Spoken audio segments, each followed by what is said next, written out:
For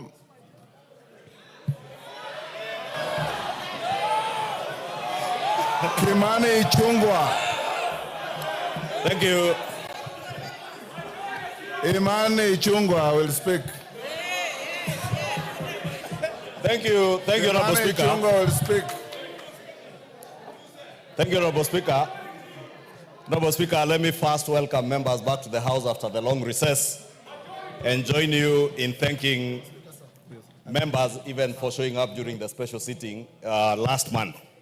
Honorable Speaker, I also take cognizance of the issues before you and before the House. Let me start on a light note, Honorable Speaker, by saying to my brother, Honorable Junet, he said that this seat seems to be warm. And this seat is a seat like any other in this House. I know in a presidential system, Honorable Speaker, any member can sit anywhere. And if the Honorable Junet feels this seat is warmer than his, we must make sure that we warm Junet's seat wherever he sits so that he feels the warmth of the House. Honorable Speaker, the matter before us is a straightforward matter.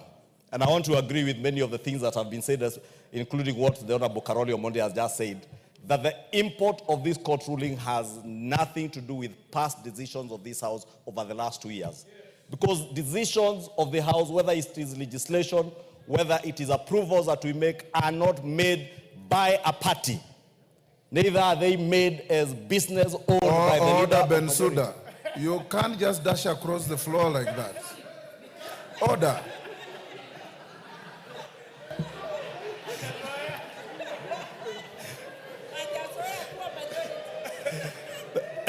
Thank you, Honorable Speaker. Honorable Bensouda is not used to sitting on this side of the House, so we may forgive her.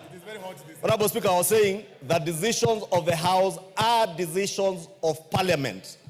That is why when we move a bill, a government bill, moved by the leader of majority, when it is approved by the House and enacted as law, it becomes an act of Parliament, not an act of the leader of majority or an act of the government of Kenya. It becomes an act of Parliament. And therefore, all previous decisions made by this House have been decisions of the House, and the House subsists as it were on the 9th of August 2022, as it is today, Honorable Speaker, with the unfortunate loss of one or two of our members who have lost, one through a by-election and one by passing on. Honorable Speaker, we also have a very good constitution, Honorable Speaker. And as much as I respect the decision of the court, I completely disagree with the court in many aspects, and some of which have been touched on. I do not want to dwell on to them, Honorable Speaker. But the question that we need to ask you, Honorable Speaker, and ask ourselves, what is it out of the 34 prayers? Honorable Speaker, there is a lot of loud consultations behind me. Order, members. I'll say, Honorable Speaker, the gentleman who went to court with a total of 34 prayers before the court. Amongst those prayers was a declaration by the court that the Azimio coalition be declared as a majority party and the leader of the Azimio coalition in Parliament be declared as the majority leader in the House. The court declined to give that declaration or that ruling. The only ruling out of the 34, Honorable Speaker, that was given by the court was to annul your ruling of October 2022. And the import of that annulment, Honorable Speaker, when they said that they found it to be unconstitutional, null and void, the import of that is we go back to the status quo as at 9th of August 2022. It's called status quo ante. Status quo ante, Honorable Speaker. You know, I'm only an accountant, I'm not a lawyer, Honorable Speaker. But at least, I also know, Honorable Speaker, because I studied in commercial law, in my accounting studies, the doctrine of ultra vires, where anything that is ultra vires the Constitution, any statute, give him a minute. Any statute, Honorable Speaker, or any act of Parliament that is inconsistent with the Constitution is null and void to the extent of that inconsistency. And I was saying we have a beautiful constitution because this constitution gives powers, or rather powers to enjoy rights, including the right of association, which is the most important thing in our constitution. Chapter 4 is what, chapter 4 for constitution on the Bill of Rights is what has built our constitution as amongst the most progressive constitutions in the world. Therefore, the members, the 14 members in question, Honorable Speaker, from UDM, PA, MDDG, MCCP, enjoy certain rights that not an act of parliament can take away from them, including the right to associate. No court, no law can tell the member for Ugenya, MDDG, that he must remain in Azimio.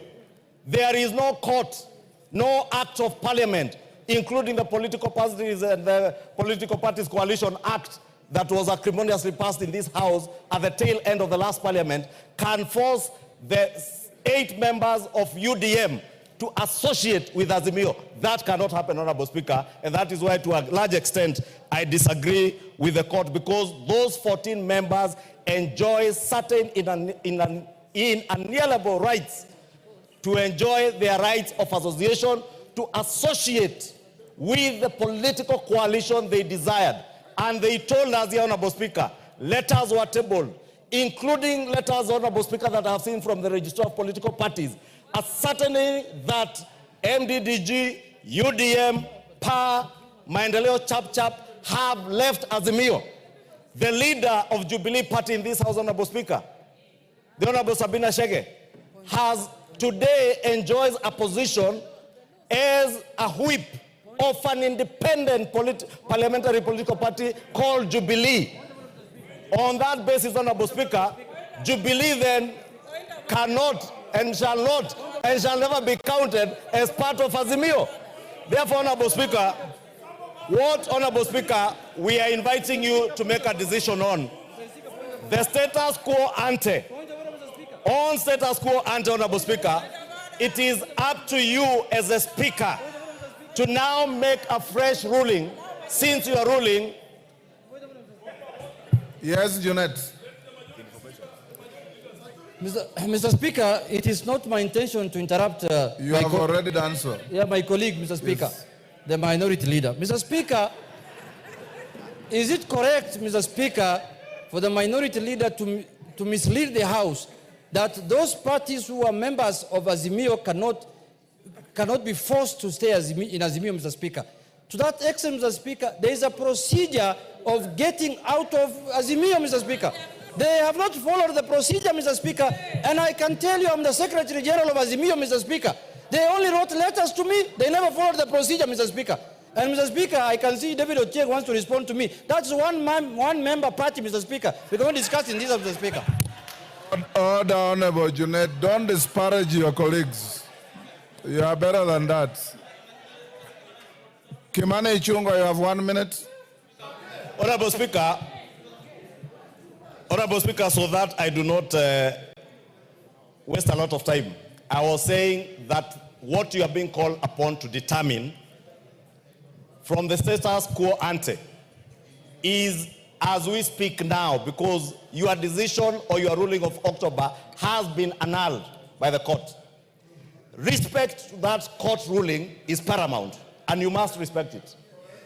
And that is why, Honorable Speaker, myself, in respect of that court ruling, today, I have appeared here and decided to sit with my brother, Honorable Junet, wherever I can sit, Honorable Speaker, because that ruling being annulled now calls on you to now look at the facts as they are today and numbers as they are.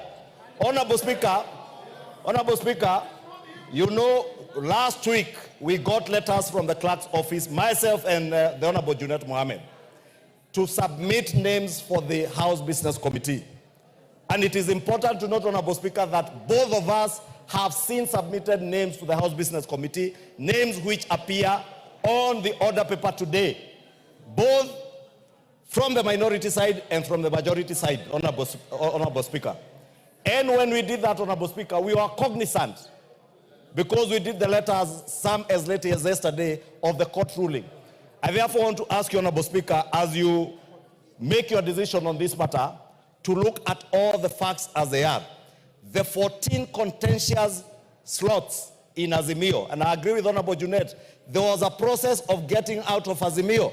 That process, has it been followed? Are there letters? Because, Honorable Speaker, I have seen letters that confirm that UDM, MCCCP, PA, MDDG have left Azimio.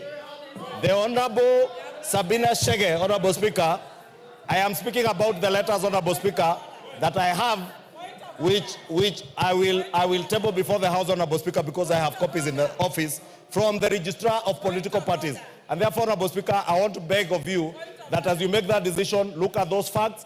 Also, Honorable Speaker, look at the facts that today, Honorable Speaker, the Honorable Osoro did submit a letter to you on my nomination and election as a leader of majority in September of 2022, signed and assented to by over 171 members of this House. The Honorable Junet Mohammed, late last year, after the Honorable Pio left, did submit the whip